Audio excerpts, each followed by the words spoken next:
Welcome back to the Hill of Roses, where we come once again to celebrate the best contributors to our united progressive movement.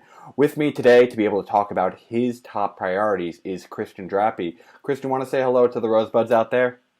Hi, Rosebud. How's it going? It's going great for us today. We are going to have a really exciting agenda where we're talking about some really unique topics today on Christian's priorities. He has things such as having open source software to help guarantee our free speech and deleverage some of our tech companies. We have ranked choice voting, and we have legalizing sex work and providing a subsidy for it. But before we get into those topics, Christian, do you mind letting the Rosebuds out there know a little bit more about yourself, where you're from, as well as what you do? Of course, yes. I was born and raised in New Jersey, actually, just like I know you are in right now. Very I was in cool. Central New Jersey. I went to school, studied math and physics there. I became a software engineer, and I'm mainly kind of a programmer, entrepreneur. I still like doing a lot of math. I've gotten involved in politics. I'm in the Yang Gang for sure, and I like to continue to kind of build this network and kind of you know continue adding to ideas and learning from them and kind of moving forward. Well, I'm really glad to have you on. I think there's a lot of overlaps and interest there. Myself being some similar in entrepreneurship, business. I've always loved math growing up. Helps to be in the Yang Gang and then having math as the branding. But I think you had some really interesting ideas, and I wanted to start off with that first priority you had. And I wanted you to explain a little bit more about what you are envisioning. You said that you wanted to have some open source software that guarantees free speech and deleverages tech companies so that we can prevent disinformation. Do you mind explaining a little bit more what you mean by that? Yeah, exactly. So right now, I think that in general, when people think about software, you think about only one thing, and you think about big tech companies like Google. You type in a search query, or Facebook, you go, Twitter, you see what your friends are saying. And that's what most software that's in your face and that's commercialized, obviously, you're seeing. And there's a whole other world of software and a movement of it. And obviously, it's not just this totally split thing, but there's a whole other side to this world that's decommercialized entirely. And it's basically just public software in the it's like you go to a public library, you could read the book, and something's in the public domain. Basically, it's kind of donated, right? And you can study the word, you can copy it, reproduce it, and there's different rules around what the rigor around can you, if you copy it, do you have to share other people your edits or not? But the point is that there's this free work being done, and it saddens me that there's no real like government implementation of this free work, Hmm. right? And right now we have Facebook and Google monetizing our brains, right, with ad revenue, and we can easily have the government deploy a service that allows us to get a very, very clean kind of like lowdown on what's going on, I think that would integrate into our society at a very, very deep level, right? I think there's no reason that really we shouldn't have a government provided WeChat alternative. If you know what WeChat is. Just because but I think that it needs to be modified in fundamentally American ways. So I think that it needs to protect freedom of speech. So I mean, not to mention the Gab brand is a very bad brand, but I think the idea that you can kind of post whatever on this thing, and maybe you don't people want to follow you, but some kind of almost just say whatever you want. People can criticize you for it, but it's just kind of this public microphone anybody has.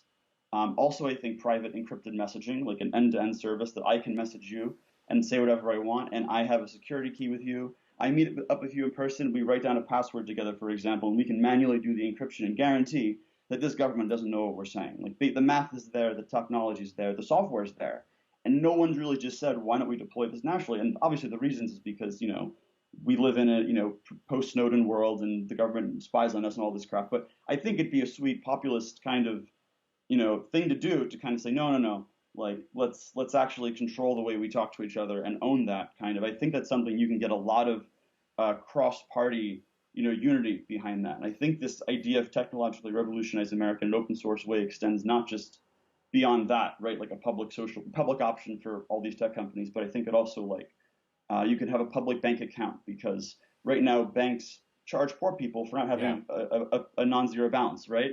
And so they're going to charge you more money because you're poor. Like you could have this complex regulation system where you charge them some amount of money for when they do this type of stuff, or you could just provide a public option for a bank, totally digital. Your freedom dividend goes right into that, for example. It integrates with society kind of on a whole level. You can sell your data in this, kind of dashboard, and you're directly seeing how much you're monetizing it, right? Oh, I want Facebook to see my data for this, but I want to cut off Farmville, for example, because they're giving me annoying ads, right? So I think that we should just have a bigger control of this. And there's so many programmers like me who literally would do this work for free, right? Mm. Like, and there's if you threw 300 million Americans, right? Like, I don't know what percentage of software engineers, but there's a lot of them that just, I don't know, would be down to do these. It'd be sweet, right? And it just seems to me like a no-brainer and something that is totally non-ideological, I think. Um, I don't know. No one talks about it either, but yeah, I'm really passionate about trying to push this forward. Well, I think it's a very interesting thing. I think there's a lot of different things to unpack with this idea. The first, and I think the biggest part of it, is the idea of having more technology public options where you can simply A, bring competition to these markets that are a little bit already monopolistic. B, you're putting it in public control, certain information, rather than having it be only in private control of this information. And I think the last thing is really this privacy dynamic. And I wanted to expand a little bit more on that privacy dynamic because I think one of the things that is frequently noted with something like open source software is that it's open, that it is supposed to be something that everyone can have access to, which also means that you should have some ledger of who's interacting with it and some privacy. So, in your mind, is it really that we lack privacy controls? Because I think whether it's in private hands or public hands, there's still a concern of who's accessing this information. Yeah, so I mean, I think you could. I think there's, I guess, various levels you deal with. I guess the privacy aspect. I think certain things should be. I guess we should have a more nuanced discussion and kind of reach a clear consensus on what should be public and what should be private. Like, because I think for one thing, it's really good for democracy if more people can be public about, their ideas and like what we're doing right now, for example, right? Mm-hmm. YouTube is allowing us to do this, right? And Mm-hmm. that's awesome. Actually, many things, not just YouTube and the internet. I mean, it's a whole stack of things, and Yeah, that's yeah. really good for democracy, I think, and or whatever system we're trying to go to, basically. On the other end, there's certain things I want to do, and I might want to say privately, and I think that I think the difference between the two fundamentally is like when you go in public about something, I think it's like more of an action almost, and I think you still should have the right to express things in public sorry, express things in private that aren't necessarily like ready for the public to hear, right? And sometimes those ideas are actually just bad, and the public maybe should never hear them. But I think there's also sometimes you have ideas where it'd be too taboo to kind of mention some revolutionary ideas ahead of their time, right? Like this happened historically, this happened for a very long time. Like Voltaire goes back to that, right? Like so having that ability, I think, is just really good for building a robust system that we're all kind of um, you know uh, just moving towards and achieving our collective consensus. Yeah, I think first there's two things there. Like one, I think it's really important that you're saying we need some form of an actual e, internet version of a public square. We used to have Yes. this idea in the past that there's a common grounds, a public forum, and so you have these organizations like Twitter, Facebook, etc., saying, "Okay, we see ourselves in order to maintain our control as a publisher, rather than a kind of like a common grounds, as we were saying." And so I Yeah. think that's important. And I think the second aspect is really you're getting at data rights, choosing when something truly is for public consumption, or just knowing who is having access to your data. And I'd be curious to hear, in terms of the idea of data rights in general, how far stretching should it be? Should it be on even public information as well? For instance, you're going to have some data registry where you have all of the data that's being collected by these private organizations. But should we be releasing to the public all the information that our government is collecting on us for free consumption? Dude, that's actually very interesting. And I think like probably, right? Like or in some way, like ideally there would be some mechanism where, certain things is almost like published to a public ledger type thing and only people with your information can encrypt. Like you could almost give different like keys to different companies and friends and whatever. Like that'd be a really nice, way more intricate system than I guess like I was even envisioning, which like damn, like this is why we're on this, Yeah. why we're talking about this stuff. And I think, I guess, go back to you mentioned Twitter. I guess two things I want to add to this that are super, super key to the conversation. I guess I didn't left before. One is Jack Dorsey's already thinking about this stuff. He's trying to think about how can we make Twitter a client of some bigger thing that's way more federated and like, just makes more sense. And I think that's a movement in that direction. The second thing is it's essential that that type of stuff starts to exist or the government does something about it because patent law is the kind of old framework that we use to say, hey, you know, don't become a monopoly. You have to eventually give up this, you know, some rights to your IP, right? Even though you can keep your engine going, other people can kind of copy your stuff. And with companies like Facebook and even YouTube and all of this stuff with network effects building in, patent law doesn't work on network effects because it's fundamentally a winner take all surface, right? And it's like, well, kind of when your 20 years expires, which is the old patent law framework or whatever the number was, and maybe Hmm. I don't really know anything about it, but the idea is that it expires eventually. And right now, there's no way to kind of break down that moat, given that the patents just don't do anything right now against a winner take all surface, you know? Yeah. I'd be curious, like in data rights, one of the key pushbacks that I've heard from people who say that it shouldn't be our own property is that these things are co-created. Basically, this data would not exist without the platform first asking for your behavior to act on it. Mhm. Do you think that there is something to be said about co-ownership in data? Like, is data inherently our own, or is it co-owned in some way? How do you I'm view open the to that. ownership of data?